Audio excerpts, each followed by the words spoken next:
Hello and welcome back to our channel. So today in this video we are going to discuss about how to use Outlier AI. So without wasting much of our time, let's get straight into the video.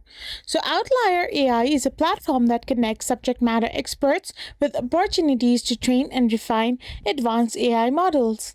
Contributors engage in tasks such as data annotation, content evaluation, and model training across various domains including healthcare, finance, and e-commerce.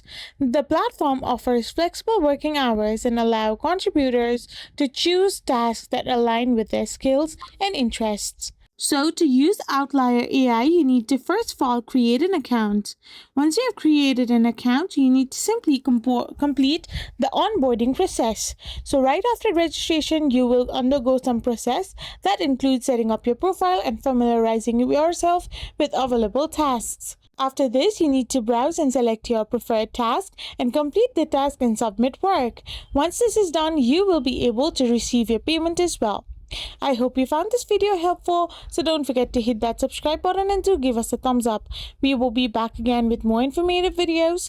Thank you for watching.